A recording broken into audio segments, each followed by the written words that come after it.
Very special thanks to G-Kids for sponsoring this video and providing a review copy of the film.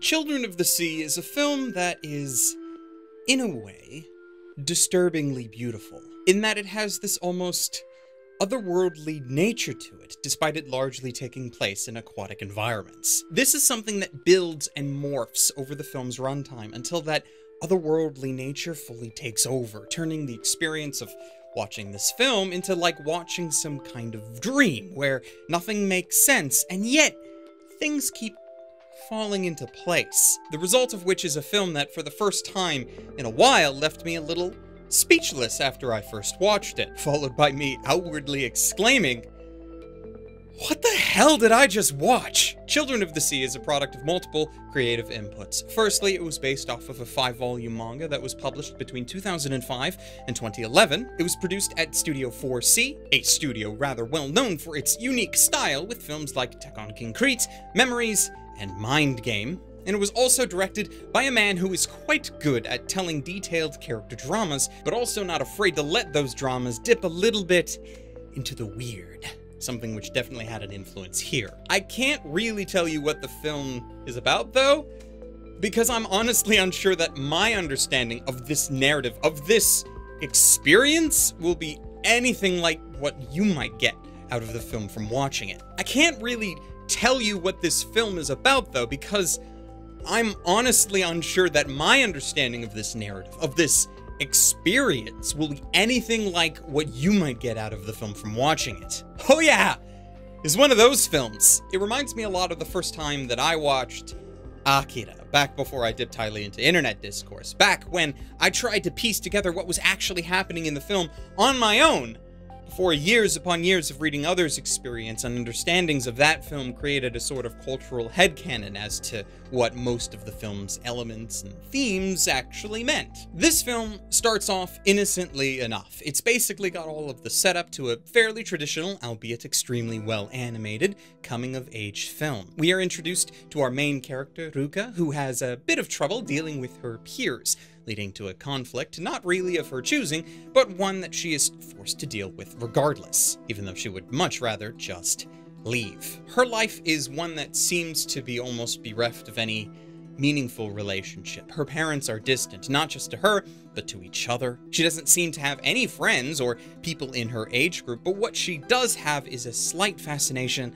with the sea, and that leads her to eventually meet two boys, Umi and Sora. These boys are special in that they apparently grew up in the ocean under the care of some dugongs. And this happened in a very Tarzan-like fashion. And up to this point, everything is fairly easy to understand. It feels like we're getting into a familiar groove, one where something will happen, and then it'll be up to the trio to save something in the ocean. Maybe it'll be a creature or some part of the environment, or maybe it'll be a whale in captivity or any other, you know, pop culture reference that I can think of that involves the ocean. But that doesn't happen. Realism is something that this film quickly tosses out the window, and in exchange, it gets this ability to tell a story in a way that's like a beautiful poem, but with vocabulary that you feel like you need a thesaurus to understand.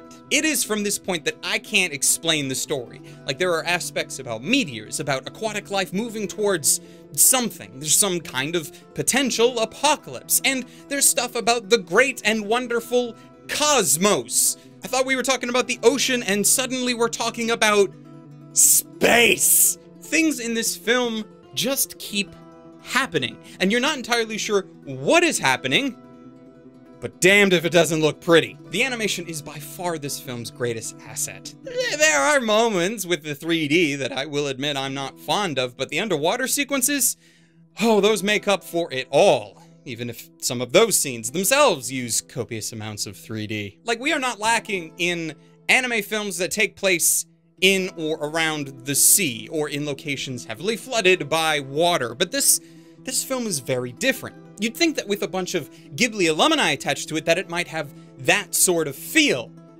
But probably because those who did come from Ghibli actually worked on Ponyo, they seem to have wanted to do something completely different from that. And it shows. From a visuals perspective, this is a film I highly regret not being able to see on the big screen. It feels like this film is designed for it. Well, yeah, duh, of course, it's a film. It's designed for the big screen. Sometimes the lines that I write for these scripts. But at the same time, it's a bit more than that. Because, like, very few films nowadays, I feel, actively rely on the big screen to help with the enjoyment of a film. We very rarely have films which we can point to and say that that's a film you need to see in theaters. It's almost as if films nowadays make more money after they leave theaters and are designed around this fact. But in this case, the sensory overload of watching this film on a big screen would be insane. Though, of course, I cannot talk about the artistic experience of watching this film without also mentioning the music. Now, I can't actually present any of it to you in this video because the big YT bots just love taking down music. But in the film itself, the music was composed by the great Joe Hisaishi. An interesting rarity, as the man, despite having a massive library of film soundtracks for Japanese live-action films, very rarely composes for animation,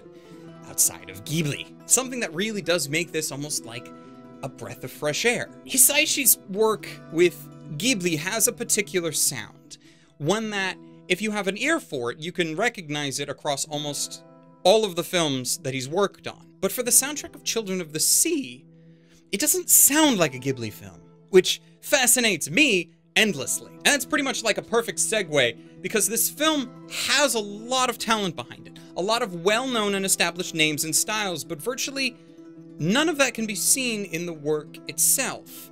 And this is not a bad thing. There is nothing about any film where these creatives came from that seems like an influence is present. It just feels like they wanted to do their own thing, and it's fantastic. This film just feels like an excuse for the creatives to go wild and do things that either they couldn't or didn't want to do before. There is a passion here that takes priority almost everything else in the production. But this means that it's a film that takes a very particular kind of mindset to watch and enjoy. If you are wanting to watch a film with a coherent plot or story, one with easily explainable character motivations, this is not the film for you. Children of the Sea is like art incarnate. The story becomes largely as simple or as complex as you want it to be. You can spend hours thinking about the intricacies of every scene. What is the meaning or motivations behind what these actions did or meant? What certain other aspects were supposed to imply or signify? Or you could just not and enjoy the film for the massive spectacle that it is. Do I recommend that you watch this film? Yes. Do I think you'll enjoy it? That is something that I cannot be sure of. Like with all art, how you as a person interpret it means a lot. You can look at a simple black square on white canvas and say, "Ah, that's silly. That's just a black square. Why is this art?" Or you could look at that and be impressed by the simplistic look into the artist's inner mind, their soul, symbolized by a single black square. Children of the Sea to me is more than just a black square. It is a massive technicolor marvel of sight and sound, one that I hope more people can experience and hopefully enjoy. And there we go. Welcome back to the end of the video. Once again, a very special thanks to the sponsors for this video, G-Kids. They were very kind in providing a review copy so that I could watch this film, because it is a film, and in the current situation in which we live in, actually going to see it in theaters is very hard to do. I'm not even sure I had the ability to, and I really wish that I did and could. It is a very good film. It is just a very hard one to recommend. But if you're able to go and check it out, I hope that you do so. So thank you, G-Kids, for sponsoring the video. But you know who else I like to give special thanks to at this part in the video?